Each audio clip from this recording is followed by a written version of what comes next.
Hey guys, thank you for tuning into this episode with Tips with T. On today, I have Miss Stephanie here with us. Miss Stephanie, how are you today? I'm fabulous. How about you? I'm awesome. I'm glad to have you on the show today. So, tell us a little bit more about yourself and what you do as an entrepreneur. So I founded a company called Grow Disrupt. We put on training events for small businesses. So really, I reference myself as like the hub of the wheel. We bring together the people who are really smart. Like I was doing interviews with someone yesterday who has run and built five multi-million dollar businesses across service-based, product-based, like all these crazy stuff. They have a really amazing process for some of their areas of expertise. And we bring these people together for events, either online or offline. And our goal is to get small business owners access to the tools and the knowledge that they need to be a real business owner, not just a job owner. Because most small business owners, they're job owners. And I want to make them into a business owner, right? So that's what we do. Awesome. So, what challenges do you say you faced when you first started getting your business off the ground? Oh my gosh. So many. One of the biggest ones is this kind of interesting. One of the biggest ones that I faced getting the business off the ground was that whole idea of job owner, business owner. Like I didn't have that in my head at all at first. I was a job owner, but I didn't realize that. And to me, a job owner is someone who shows up for work, but they are their own boss, right? So if I didn't show up for work, I didn't get paid, right? I went on a cruise and it was great. I had a blast, but there was no money that came in while I was on the cruise because no one was working for the money, right? No one was selling the products or the services. So I had this business, but it was more of a job. And over the past few years, I've really found this kind of mental transition to be a business owner where I'm building a business. Like I use the analogy of Apple all the time because I know they pay out, dividends on their stocks. And so if you own enough Apple stocks, you get a decent paycheck, or not paycheck, but you get a decent profit distribution every, once a year or so. And if Apple were ever to like call you up and be like, by the way, you need to show up for work, but you're not getting a paycheck, right? You would be like, are you freaking crazy? Like, that is not how this works. None of us would show up for that. But we do this all the time in our small businesses. We either take profit distributions or we take paychecks. We don't think about the business as a business that has to operate and function and be able to pay the owners profits. But if the owner works in the business, also give them a paycheck. And so that was one of the biggest challenges I ran into. And what that translated to was not pricing myself correctly. And so for a long time, because when you're in that like job owner mode, it's like whatever money the business makes, you make, right? So the business made $120,000. Oh my gosh, I like got a 6-figure paycheck. I had to pay a couple of, expenses and salaries and whatever, but cool. This was awesome, right? Whatever money was in, if I needed money, I just went to the business checking account, wrote myself a check, and it was fine. And what I started to realize was the business was not priced to grow.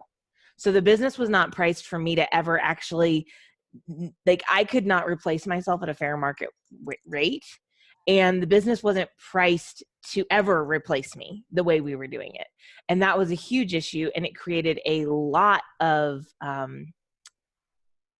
frustration and a lot of added stress because when you're not priced correctly, you're always out there going for more sales and you're trying to get more sales and you're chasing more sales and you're chasing the sale and you start working with clients you don't want to work with and they are jerks and you're working with them because you need the sale, you need the money, right? And you have to put up with them now. Right. I had one client, it was like my largest client. They were paying me, multiple 4 figures a month. And I was so at the end of my rope with working with this client. I was so frustrated. I would be gritting my teeth driving to this person's office and I couldn't afford to fire them because I was spending so much time working on their account that I didn't have the time to replace them. But if I didn't spend the time on their account, I would lose them and then I would be in really big trouble because it was like, I don't know, 40% of my revenue for like at the time, my monthly revenue. So I was in this like massive catch 22 And so of course that adds all this stress, right? And that's when you're working 60, 70, 80, 90 hours a week and, barely making enough money. And that's when you end up on this, the the hamster wheel, right? Where you're running and running and not getting anywhere. So that's one of my biggest challenges too, is trying to set my pricing right, because I Mm-hmm. do want to be able to, in the next year or so, hire maybe like an assistant or another tax professional during the Mm-hmm. tax season. So what advice would you give, or that you give to your clients to help them manage their expenses and expert to set the prices if they want to hire an employee, or so they won't have to work so hard to generate that revenue that they need um, Mm-hmm. throughout the year to be successful? Yeah, so there's two pieces to this one. So the first one is, and I'll talk about this one in a lot more because the second one's kind of easier to, but the first one is price is set up your pricing correctly. I ascribe to the Mike Michalowicz concept of the profit first model. So if you haven't read that book, you need to go read that book. It will just completely shift how you think about how you do your business. We have this really cool pricing calculator I'll show you guys that's built off of his concepts. And so one is ascribed to the profit first concept, which I'll explain. The other one is make sure the people you're hiring are the right people. Mhm. And this is huge because hiring is expensive. Right. I had one client who came to me a few years ago and she was so stressed out. She's crying. Our first meeting is at like a little French cafe, right? And she's breaking down in tears, just sobbing Mhm. because she's so upset and she's so tired. And she's like, Stephanie, I want my staff to be happy. And I just looked at her and I said, how can your staff be happy? You are not. Mhm. You are so stressed. She was working crazy hours to try and make enough money in order to make payroll for her staff. And she wasn't getting paid. Like, that's a classic sign of a really, it's a scary setup. We'll just put it that way. Like, that's a really bad place to be. And one of the things that was contributing, first of all, she wasn't priced correctly, but the other thing that was contributing was she didn't have a really great hiring process. So Mhm. she would hire someone, they would work for a week to 2 weeks or 3 weeks max, which for her was the training period. So that's when she's paying two people, right? She's got to pay the person for their hourly wage and the trainer to be training this person. And so she's spending gobs of money for people to just up and leave at the end of their training period or halfway through their training period. So she's bleeding cash because she wasn't hiring the right people. And so touch on these very briefly. You have to find the right person for Mhm. the right culture, right? So your company has a culture. Right. You have things that, and for you, right, where it's just Mhm. you have, like, you are the company culture. And Right. so if you hire someone who doesn't get along with your company culture, right, it's going to create friction and people leave very quickly. And I see a lot of people who try and hire someone, to fill their weaknesses, right? Because Mhm. we've all heard of this. And so it sounds reasonable, but then they end up hiring someone who's not a culture fit. So Right. you can hire someone who, is your weaknesses. You can create, a team Mhm. without steering away from hiring someone who's a good culture fit. So you need to know, like, what are our core values? What Mhm. are our non-negotiables, right? What is our mission statement? Is this person already passionate about what we're here to do? Right. Because if they're not, I don't care how much money you pay them. You can't pay someone to be passionate. Like, it's not Mhm. going to happen. So the right person for the right culture, the right person for the right job. So this is where you need to know, like, am I hiring someone who's going to do social media posting or accounting? Like, Mhm. usually those two things don't go together. They don't mix. If they do, it's usually someone like you who's running their own business. Right. Like, so I always tell people, like, when you're trying to get someone who's left-brained and right-brained, to use an old idiom, be very careful with that, because if they're really good at both of them, they're likely to leave you to go start their own business because they're not having to live inside their energy. There's a lot behind that, but find the right person for the right job, and then also the right person for the right manager. So Mhm. you have a certain management style right? You have a certain way of communicating. You had, you got to find the right person for the right manager too. Someone who can work with you as their manager. So that aside, make sure you're hiring the right people. Okay. And then make sure you're priced correctly. So let's kind of dig into this whole profit first thing here. So the idea behind profit first, Mike Michalowicz came up with this forever ago. He said, look, if we've got here, let me, I'll scoot over real quick and I'll do a screen share. If we have a basic math equation, okay, you've got, so this is what is our normal equation to determine profit is revenue minus expenses equals profit is typically how we calculate profit, right? Well, what Mike talked about was, he said, like, this equation is broken. It doesn't actually work. We need, sorry, my OCD is like demanding I format this thing. But he said, this is not working. And so let's go back to basic math. If you want to change the equation around, he said, all you have to do is subtract expenses or add expenses to each side and subtract profit from each side. So if you do that, what you end up with is revenue minus profit equals expenses. And the reason this works, go back to do my little formatting thing here. The reason this works is because we human beings work with this concept called Parkinson's law. And so Parkinson's law is the idea, whatever amount of a resource is available to consume, we consume it. So if you're given an assignment and it's due at Friday, you somehow get it done by Friday. If it's not due till next Friday, it's somehow miraculously not done until next Friday. Like, that's how we operate. Same thing here. He says, when we are allowed to just have the profit as whatever's left over, there's miraculously no profit. The expenses grow and grow and grow to consume all of the revenue. And so if instead you take your profit first, then you end up with the expenses that are manageable and a business that's truly scalable. So what we've done is we've created this pricing calculator that I'm going to show you guys, and we can play with it a little bit.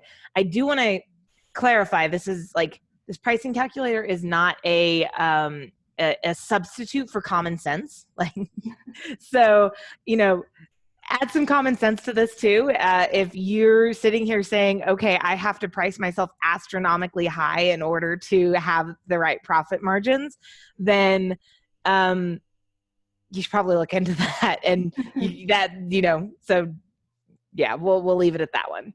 So here's what we built. We said, okay, if you put in your revenue, so in this case, let's pretend you're selling a ticket to an event, which is something we do for $250. Well, you work with round numbers to make it easy. And if your cost of goods sold, so let's say you have a $3 workbook for people, and you have a $1.50 badge, and you have a $10 swag bag. Okay. So your cost of goods sold is $14.50. Okay. What you need to be able to do is the way you have to price this out, right? So you need to be able to take $25 or 10% of your revenue goes to profit. 15% of your revenue goes to taxes. And you are very, very seldomly going to pay 15% of revenue to taxes. Like, if you are paying 15% of revenue to taxes, you should probably get with a tax strategist. I'm trying not to get myself in trouble saying something, but you should look into that one. But here's the thing, and Mike talks about this, and I fully agree. If you've ever gotten to tax season and been scared to file your taxes because you don't want to know how much you owe because there is no money to pay it, that's a really crappy situation to be in. And the problem is the federal government is the scariest person in the world to borrow money from, because they can do pretty much whatever it takes to get their money back. So it is better to have that money set aside than it is to not, right? Yeah. And if you get to the end of the year and you have, let's say you owe $5,000 in taxes and you have $7,000 in your tax account, great. You write the $5,000 taxes. And then what I always tell people to do is you take half of what's left. So you got $2,000 left in your tax account. Take half of it as a profit distribution. You get to go spend that money, have fun, and then leave the other half of it in the account, because you're going to have to pay more taxes. Like there's two things you can count on in life, death and taxes. So like you're going to pay more taxes, leave money in there. And it'll grow and you can take more money next year. It balloons. It's great. But when you price yourself correctly, so you say, all right, I want 10% profit, and you can change this. You could say, I want 25% profit. Okay, cool. So now I need to be able to take 6250. I think I might have a little glitch in my little calculator here. Because when I changed this number, it didn't actually change the, this number down here, which it should have. So I'll fix that before we pass this out. But so let's say 10% profit, 15% taxes, 10% to commission or marketing, because you are going to have a marketing budget.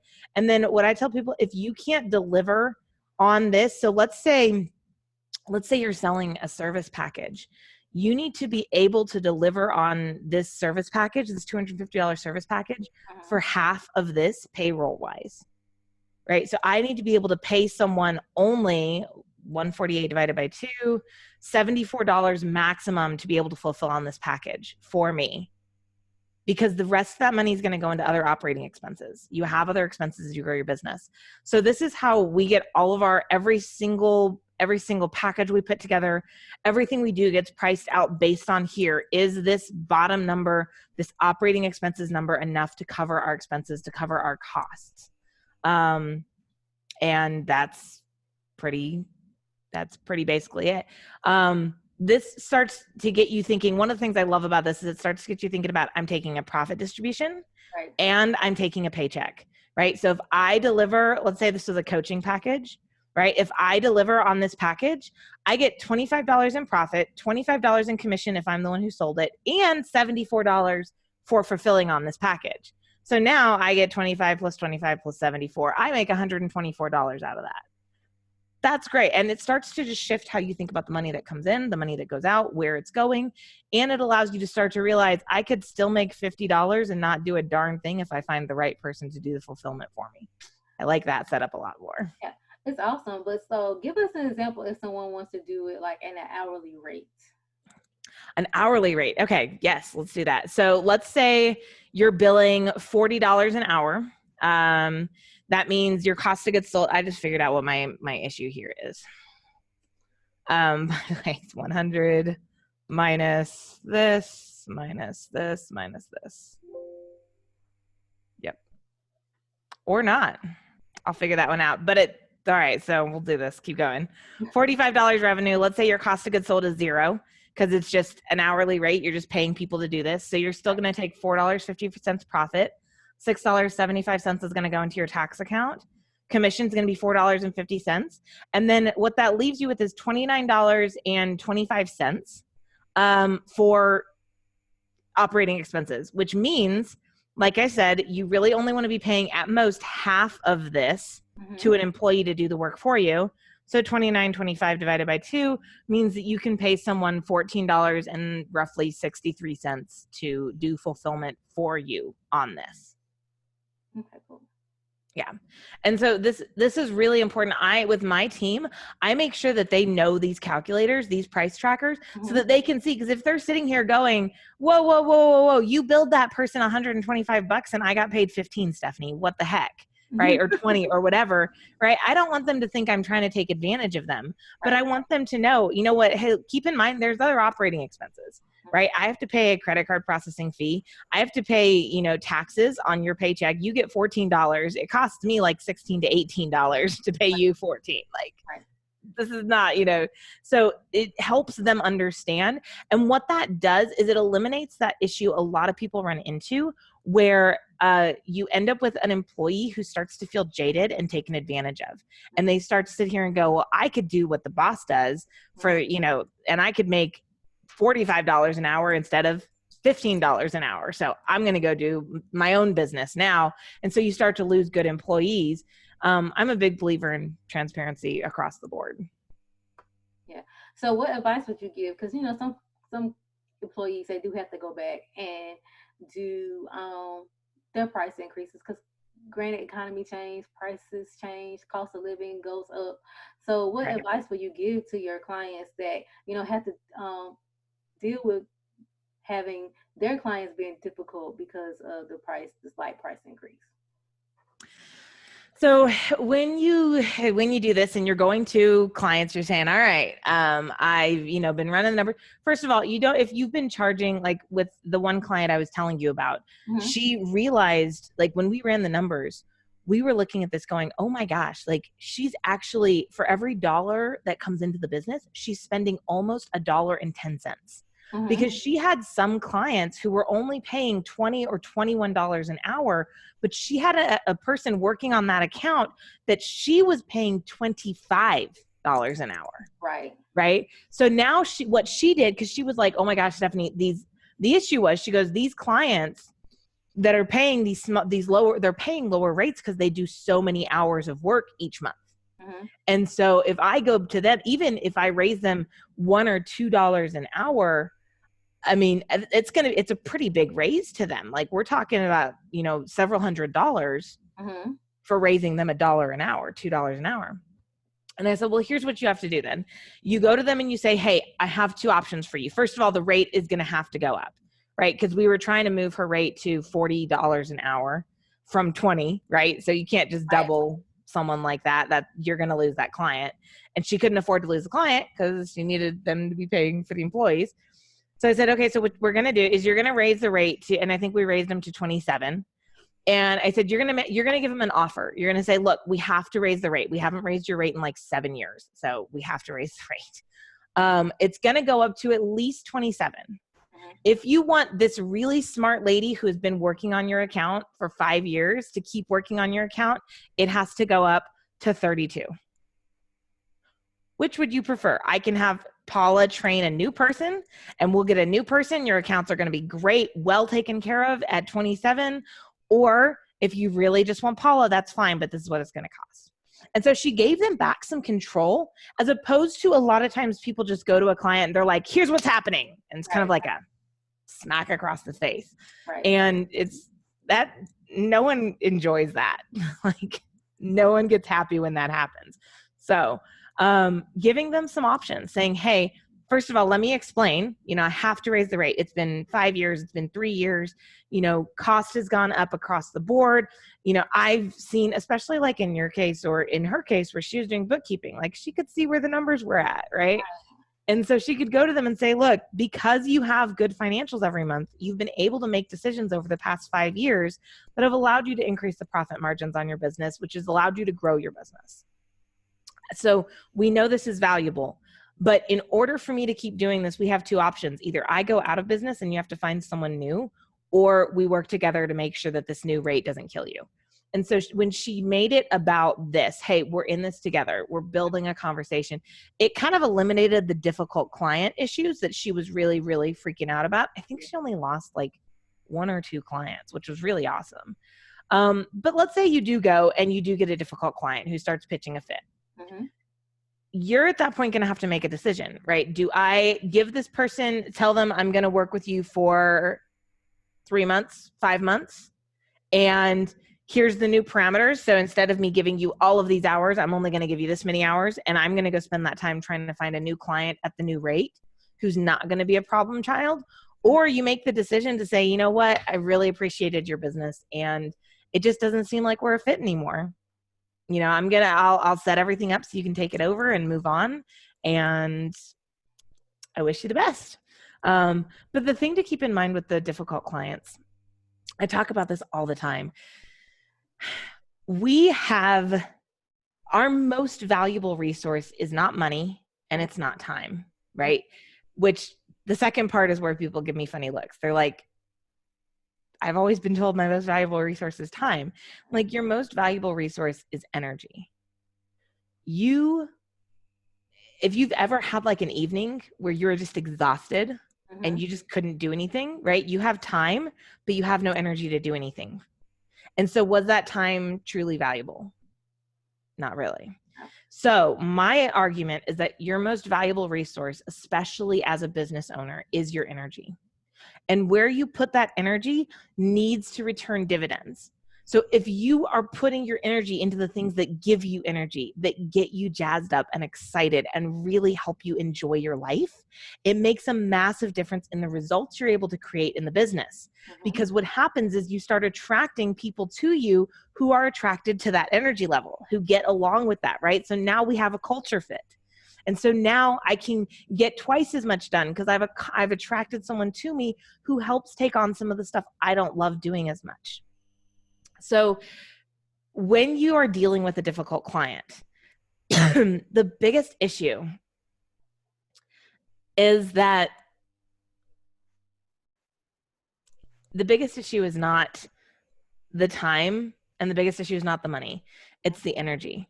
And that client is sucking your energy out and making it very difficult for you to perform at a high level for your other clients, and making it very difficult for you to attract new clients.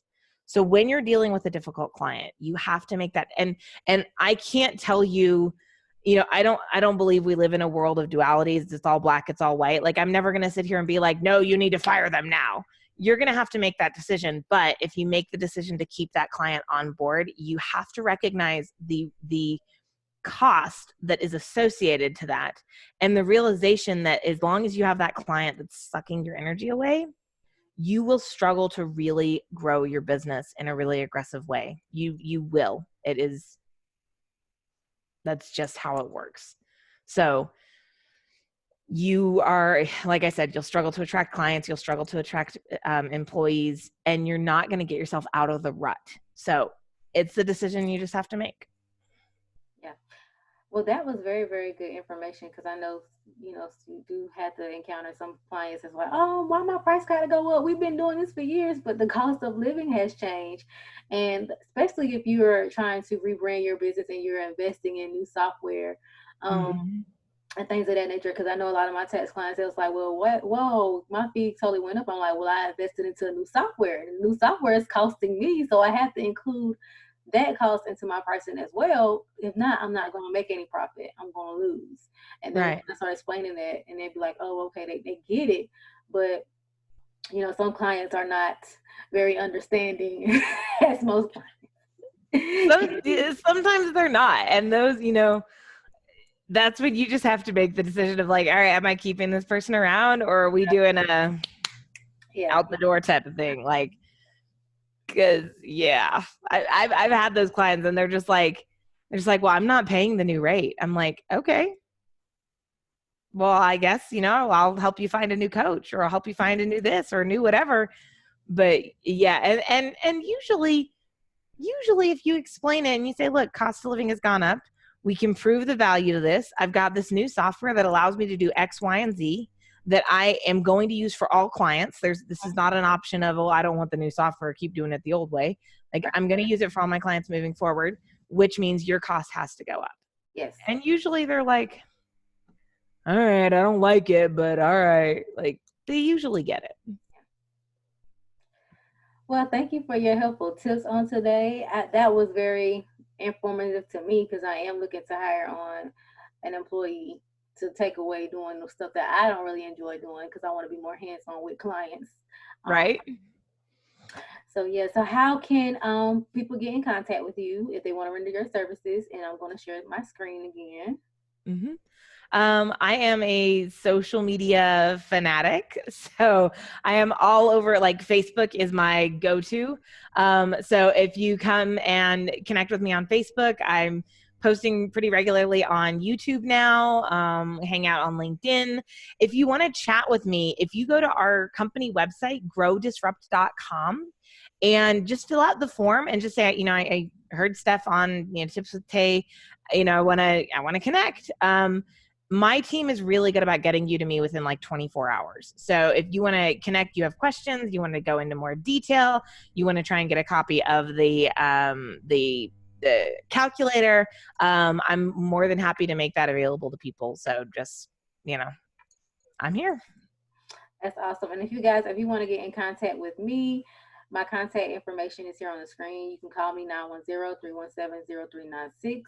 My email is contact@mjfinancial.biz. You can schedule a consultation with me at www.mjfinancial.biz. And you can find this episode, you guys, on Anchor.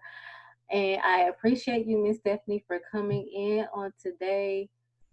It was awesome chatting with you today, very informative. I hope we can stay in touch because I probably will need some of your expertise with these pricing strategies. I am all here for you, girl. Well, all right, you guys. So thank you for listening to this episode with Tips with Tea with Miss Stephanie, and we will see you on the next episode.